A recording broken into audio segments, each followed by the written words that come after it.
Life is a fragile thread, often held together by nothing more than a heartbeat and a stroke of luck.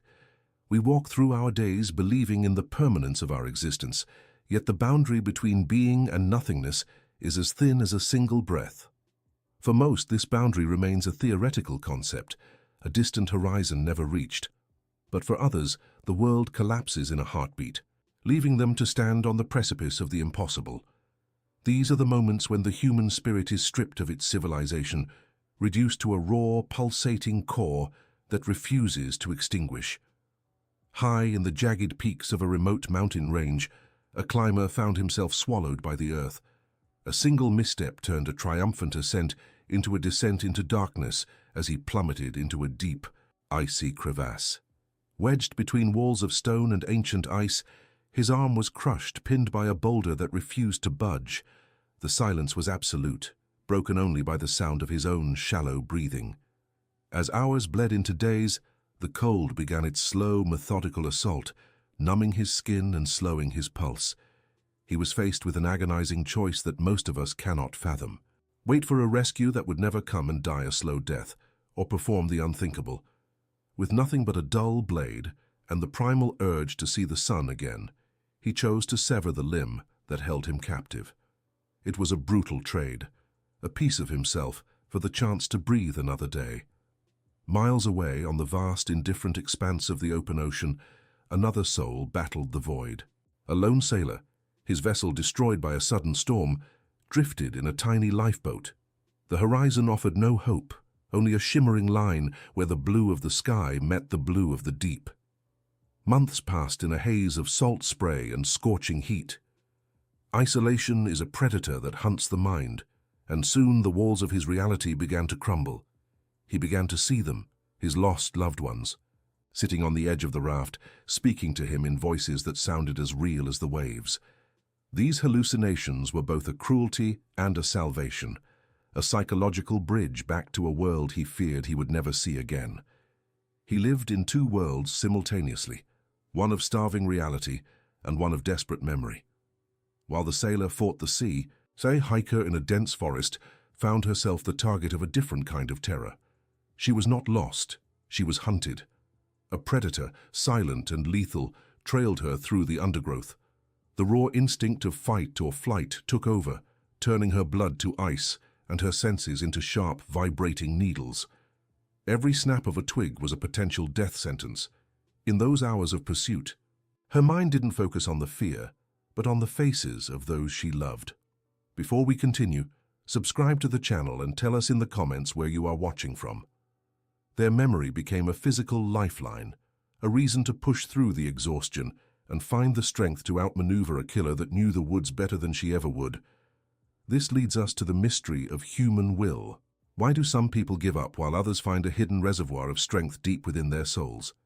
It is a well of resilience that only reveals itself when the shadows close in. It isn't always about physical prowess. Often, it is a stubborn, irrational refusal to let go of life. Yet for those who make it back, survival brings its own shadow, the crushing weight of survivors' guilt. They walk through their restored lives wondering why they were chosen to live when others perished. We are moving now into even more hostile environments, where the body begins to shut down, leading to a shocking revelation about the next survivor's condition. As the cold of the mountain fades into the searing heat of the dunes, we find ourselves in the heart of the Sahara. Here, the sun is not a life-giver, but a relentless executioner. A lone trekker, stranded after his vehicle succumbed to the shifting sands, begins a walk that should have been his last. In the desert, the body does not simply tire, it betrays. Dehydration is a slow, agonizing unraveling of the self. First, the mouth turns to parchment, then the tongue swells, and finally, the mind begins to fracture. Each step across the burning gold is a negotiation with gravity. The trekker watches his own skin wither, his organs crying out for a single drop of moisture that will not come.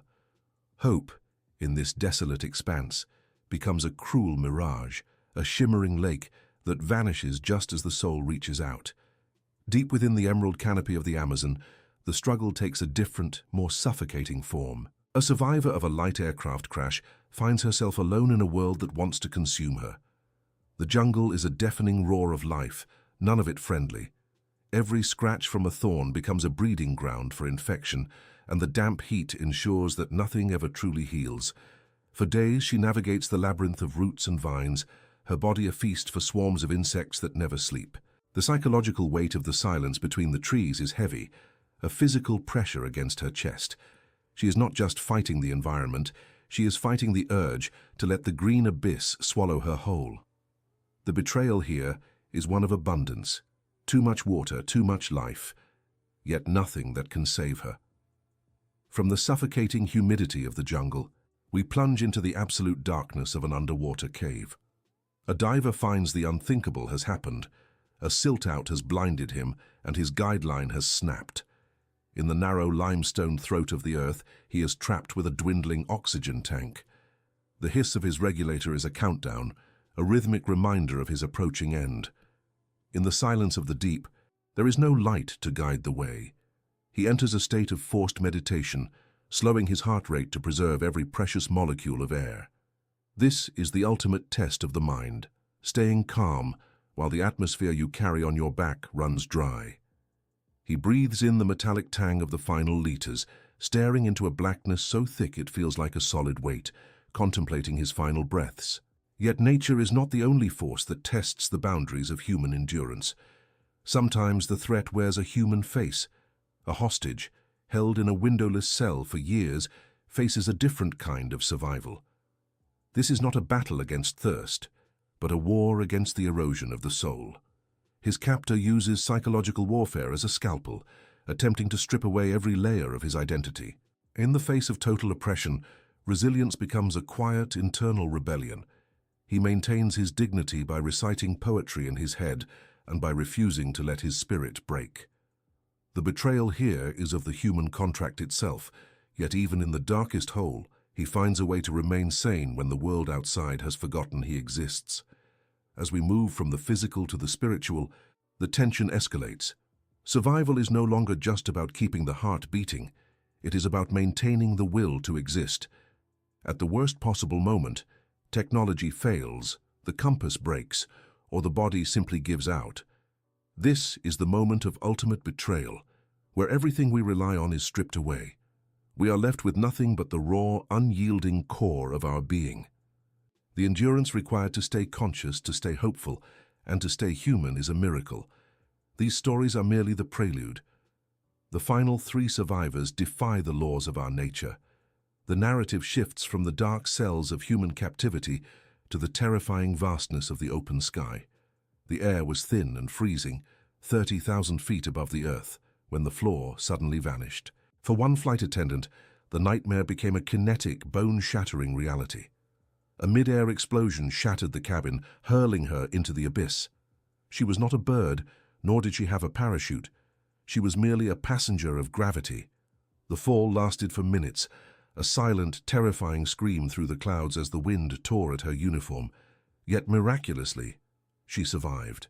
Inside a fragment of the fuselage, she struck a steep, snow-covered mountainside at terminal velocity. The angle of the slope and the cushioning of the deep snow conspired with the cold metal shell to preserve her life.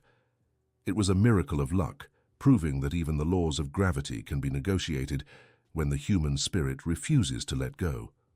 From the heights of the atmosphere, we descend into the bone-chilling silence of the Arctic Circle. Here, a researcher found herself trapped beneath a layer of ice, submerged in water so cold it should have been a liquid tomb.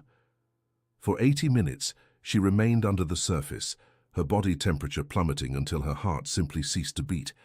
In any other circumstance, she would have been declared dead on sight.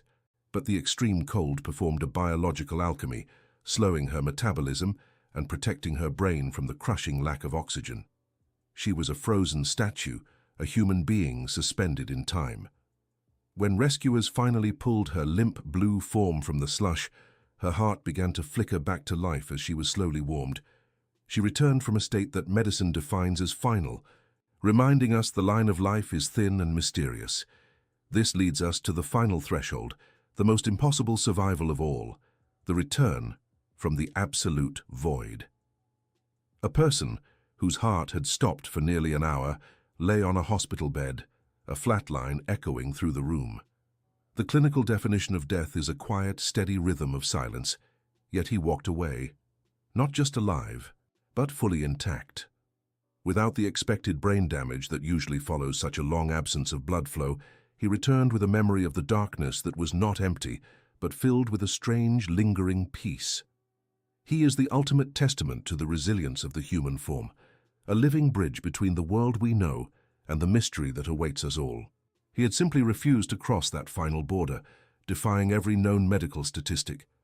As we look back at these 10 souls, the climber, the sailor, the hiker, the trekker, the crash survivor, the diver, the hostage, the falling attendant, the frozen researcher, and the man who cheated the void, a common thread emerges.